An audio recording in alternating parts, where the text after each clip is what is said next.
Roblox just rolled out a new update, and it is a mix of interesting ideas and some very questionable decisions. First, let's talk about the new chat system. Roblox is testing a feature called Global Chat, which lets you talk to players outside your current server. Right now, you can only talk to people in your server, but with this update, you can communicate with up to around 200 players across different servers. This actually sounds like a good idea. It can make games feel more active, especially smaller games that feel empty most of the time. And the best part is that it is optional. You can switch between server chat and global chat whenever you want. If you do not want a crowded chat, you can just stay in your normal server chat. That kind of choice is something Roblox should add more often. Now let's move to the more controversial part, which is AI chat summaries. Roblox is adding AI that summarizes messages you cannot see, usually because of chat filtering or age restrictions. Instead of seeing nothing, you will see an AI-generated version of what the person said. The problem is that this removes the real human part of communication. You are no longer seeing what someone actually said, you are seeing what AI thinks they said. That can feel inaccurate and unnatural, especially in social games, where chatting is the main focus. In many cases, it would be better to not see the message at all, rather than see a rewritten version of it. This also feels like another example of Roblox forcing AI into features where it is not really needed. AI can be useful, but not every system needs it, and this feels unnecessary. Now let's talk about the second major issue, which is the Roblox economy. One of the most valuable items, the super happy face, has dropped massively in value. It went from around 300,000 value down to about 125,000, which is a loss of more than half. And this is not just one item. Many limited faces have lost huge amounts of value. The main reason is the introduction of dynamic faces. Roblox replaced classic static faces with animated versions, and many players simply do not like how they look. The old faces were simple, iconic, and clean. The new ones feel inconsistent and sometimes poorly designed.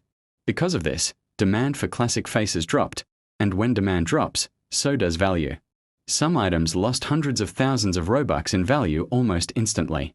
This is a huge problem for players who invested in limited items, because their inventories lost value overnight. Even worse, many of the dynamic faces still have visual issues. Some look stretched, uneven, or just unnatural compared to the originals. Overall, this update feels like it hurt both the social experience and the trading economy. The global chat feature is a good idea and shows potential, but the AI chat summaries feel unnecessary. There are a few more things happening around Roblox that connect to these updates and make the situation even more interesting. One thing people have been noticing is how often Roblox has been experimenting with new systems recently.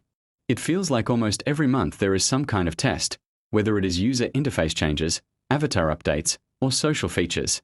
For example, the avatar system itself has been changing a lot. From layered clothing to dynamic heads, Roblox is clearly trying to push toward more realistic and expressive avatars. But the problem is that not every player wants that. A lot of players prefer the classic style, with simple faces, simple animations, and a more blocky look that made Roblox unique in the first place. When those classic elements start changing too much, it creates a disconnect between old players and the current direction of the platform. Another issue is how updates are rolled out without fully polishing them first. We have seen multiple cases where features release with bugs or visual issues, and instead of feeling like an upgrade, it feels unfinished. This is especially noticeable with dynamic faces.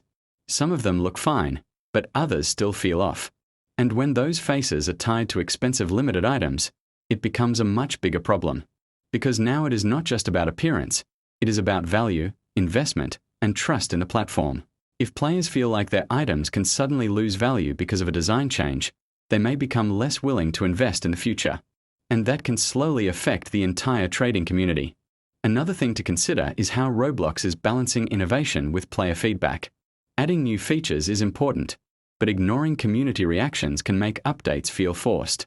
A lot of players have been very vocal about dynamic faces and AI features. Some of the players like them, but many do not. And when feedback is not clearly addressed, it creates frustration. At the same time, Roblox is trying to compete with other platforms. They want to stay modern, they want to integrate new technology, and they want to attract new users. So from their perspective, these updates probably make sense. But from a player perspective, It can feel like the core experience is being changed too quickly. There is also the question of where AI will go next on Roblox. If chat summaries are being tested now, it could expand into other areas later. Things like automated moderation, AI-generated content, or even AI-assisted game development tools. Some of these could be helpful, but again, it depends on how they are used. If AI becomes too involved in social features, it could reduce the natural interactions that make multiplayer games enjoyable. And that is something Roblox needs to be careful about. At the end of the day, Roblox is in a difficult position right now. They are trying to evolve the platform while also keeping millions of players satisfied. Some updates will work, and some will not, but the way they handle feedback will matter a lot moving forward. And remove real interaction. And the dynamic face update has clearly damaged the value of limited items. At this point, it feels like Roblox is focusing too much on pushing new technology instead of improving what already works. That is the update. Some good ideas, but a lot of problems. Overall, Roblox is clearly going through a transition phase. Whether these updates end up improving the platform or not will depend on how Roblox responds to feedback moving forward. For now, players are left adapting to constant changes, some useful, some questionable, and some that completely shift how parts of the platform used to work. And that is everything for today's update. If you enjoyed it, make sure to leave a like and subscribe for more Roblox news and updates. And let me know in the comments what you think about these changes. Do you think Roblox is improving or making things worse? Either way, thanks for watching, and I will see you in the next one.